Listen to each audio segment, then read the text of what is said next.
You tell yourself to walk in like you belong there, to smile like you know what you're doing, to talk like you've already made it. And maybe, at first, it works. But what happens when you're faking it every single day? There's a strange kind of fatigue that doesn't come from failure, but from pretending not to fail. From forcing your voice to sound confident when inside, you're unsure. From performing a version of yourself just polished enough to impress yet far enough from who you really are that it starts to ache. You try to believe the world will eventually catch up, that if you keep faking it long enough, you'll become that version. But deep down, something quietly slips away. A sense of wholeness, a sense of peace, a sense of being real. Why does something that once gave us courage now feel like a mask we can't take off? There's a reason this phrase became a mantra for millions. Let's explore why fake it till you make it once felt empowering and what changed. The phrase, fake it till you make it, isn't just a catchy linea, it's been a survival tool for generations. Though no one knows exactly who said it first, its popularity surged through the rise of self-help literature and motivational coaching in the late 20th century. Speakers like Zig Ziglar and authors like Norman Vincent Peale promoted the power of positive thinking, self-image, and behavioral modeling. Later, in her 2012 TED Talk, social psychologist Amy Cuddy explored how body language, especially power posing, could shift how we feel about ourselves. The message was clear: act confident, and you'll become confident. And for a while, this worked. Especially in America, culture that values confidence, sometimes more than competence, this mindset was gold. You were encouraged to carry yourself like a leader, even if you didn't feel like one. Dress like you've already got the promotion. Speak like your voice deserves to be heard. Push past your doubts by acting as though they don't exist. For immigrants, underrepresented communities, first-generation college students, or anyone breaking into a world where they felt invisible, this mantra became a quiet revolution. It gave people permission to enter spaces they didn't feel welcomed in, to bypass the internal narrative of "I'm not enough" and replace it with "maybe I can be."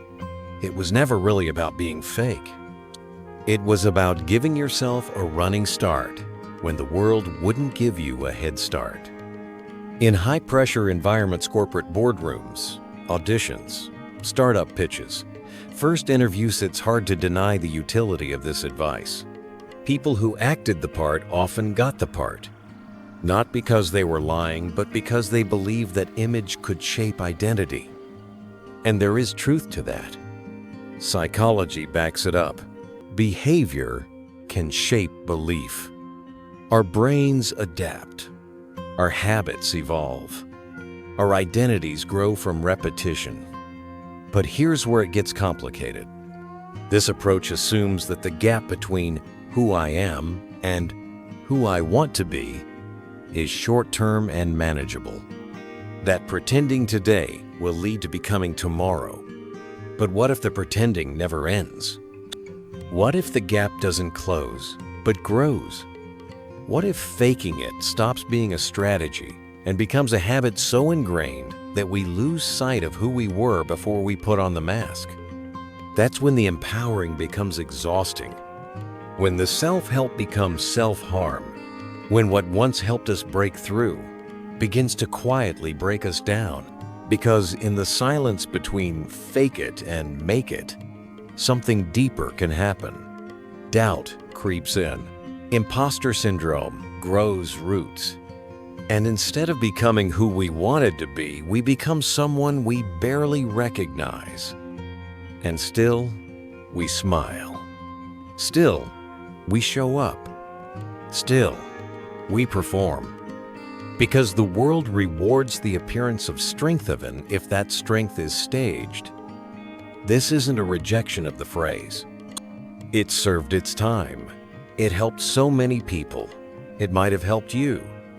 But maybe, just maybe, we've reached a moment where we need to ask, what's the cost of always performing? When the mask becomes permanent, it stops being protection and starts being a prison. So what happens next? Let's look at the moment when this phrase, this mantra, this badge of survival, becomes too heavy to carry. When the gap doesn't close. When the make it never comes. When the faking becomes the only thing we know how to do. That's where we go next. There comes a moment quiet and disorienting, when the pretending starts to feel heavier than the becoming. You wake up and realize you're no longer sure whether you're striving or simply surviving. You're checking every box. You're saying all the right things. But deep down, you feel off script, miscast in your own life. This is the cost no one talks about. Fake it till you make it doesn't warn you about the side effects. Like the silent erosion of self-trust. Like the way you start to look at your reflection and wonder, am I doing this for me or just to maintain the illusion? And ironically, the better you get at faking it, the harder it becomes to ask for help. Because now, everyone believes you're okay. You've done such a good job projecting competence that no one suspects the cracks underneath. And so, when you stumble, there's no one to catch you. You've hidden your struggle too well. Take the young manager who leads meetings with sharp confidence only to cry in the parking lot after work. Or the college student who posts polished career wins online but hides a growing sense of burnout. Or the creator who shares daily affirmations with hundreds of thousands of followers while battling deep waves of anxiety in private. They're not faking because they're manipulative. They're faking because they think they have to. Because they believe showing weakness will undo everything they've worked for. But living that way comes at a cost. You begin to fear being real. You wonder if people love your image more than your essence. You hesitate to share your doubts, your confusion, your softness because the persona you built has no room for those things. And maybe the most painful part? You're not even sure who started the performance or when. It's not always a conscious choice. Sometimes it starts as a survival instinct. You walk into a room full of accomplished people and you tell yourself to act like you belong even when everything inside screams that you don't. But over time, that act becomes a default. You stop experimenting. You stop expressing your uncertainty. You stop growing not because you've stopped trying, but because you've built a cage of success that only fits the version of you that pretends. This is where the phrase turns from helpful to harmful. Because fake it till you make it isn't neutral advice. It implies that your real self isn't good enough yet. It subtly suggests that who you are now must be masked until you become someone more acceptable. And that belief can be corrosive. It tells the shy person they have to pretend to be extroverted to be worthy. It tells the creative that their weirdness needs to be edited before it's shared. It tells the honest soul that their vulnerability is a liability. So we learn to filter, to polish, to perform. We become excellent at curating images that earn approval while quietly distancing ourselves from the parts that feel too raw, too unfinished, too real. And here's the irony. The world doesn't need another polished version of someone else. It needs the raw, stumbling, unfiltered truth of you. But how do we reclaim that truth? How do we step out from behind the mask without tearing everything down? That's the question many young people are starting to ask. They're not rejecting ambition. They're not afraid of success. They're just no longer willing to trade authenticity for it. And so, in the middle of all the noise, a new shift is quietly taking place. Let's talk about what it looks like when a generation begins to question the performance and chooses something more honest instead. Somewhere along the way, a quiet rebellion has begun. You see it in the way younger generations are redefining what it means to succeed. You hear it in the conversations happening not on stages or self-help books, but in late-night texts, therapy sessions, private journal entries, and podcast monologues. You feel it in the subtle shift from performing to presenting, from "look at me, I've got this," to "this is me, even if I don't." More and more young people are starting to say, "I don't want to fake it anymore. I want to figure it out while being honest." It's not an act of laziness or resistance. It's not a rejection of effort or growth. It's a response to the exhaustion of always having to appear like you're okay. It's a desire for alignment between who you are and who you show the world. For Gen Z in particular, this isn't just personal, it's cultural. They grew up watching social media evolve from polished perfection to unfiltered authenticity. They saw influencers burn out, celebrities melt down, and everyday people crumble under the weight of their curated selves. So they started showing up differently. Less polish, more presence, less pretending, more processing. They began sharing the in-between moments. The jobs they didn't get, the relationships that didn't work, the therapy breakthroughs that took months to come. They normalized the language of mental health words like burnout, imposter syndrome, and emotional labor entered the public discourse, not as weaknesses, but as vocabulary for survival. Instead of saying, "I'm fine," they started saying, "I'm trying." They stopped seeing vulnerability as a liability. They started seeing it as proof of courage. And no, not everyone agrees with this shift. There are still voices, especially from older frameworks of professionalism, that insist confidence must be clean, leadership must be loud, and self-assurance must never wobble. But young people are choosing a different metric. They want integrity over image. They want to trust that the version of themselves they bring into a room is real, however unfinished, uncertain, or evolving it may be. Take Emma, a first-year analyst at a competitive firm. She doesn't wear the sharpest suits. She doesn't lead meetings with flair. But she listens deeply, asks honest questions, and shows up with curiosity instead of bravado. Her managers were skeptical at first, but over time they realized her team trusted her, not because she faked it well, but because she showed up well. Or Alex, a freelance designer who started posting not just his portfolio, but his process, the rejected drafts, the client revisions, the creative blocks. At first, it felt risky, but his audience grew. Clients connected not just with his work, but with his humanity. These aren't isolated stories. They represent a wider shift in values. Today's youth are not afraid of looking unfinished. They're afraid of losing themselves to a version that was never truly theirs. They've watched too many stories of people making it externally while breaking down internally. And they're saying, "That's not the kind of success I want." Instead of asking, "How do I look confident?" they're asking, "What does it mean to be congruent?" Instead of aiming to impress, they're aiming to connect. They're choosing slow growth over sudden visibility, depth over display, substance over spectacle.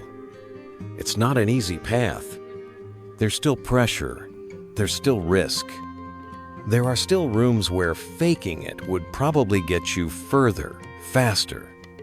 But there's also a growing courage to say, "I'd rather get there slower as myself than get there quickly by losing who I am." And this isn't about rejecting the old advice. It's about rewriting the terms of the journey. Not fake it till you make it, but maybe face it while you grow through it. So what does that growth actually look like? What does it mean to keep moving forward without performance, without pretending just presence? Let's take a look at the deeper mindset that's quietly reshaping how we define success today. What's emerging is not just a change in attitude, it's a new foundation entirely. Instead of building confidence from performance, more young people are learning to build it from presence. They're shifting from the idea that you must fake confidence to earn belonging towards something deeper, self-trust. Self-trust doesn't require bravado.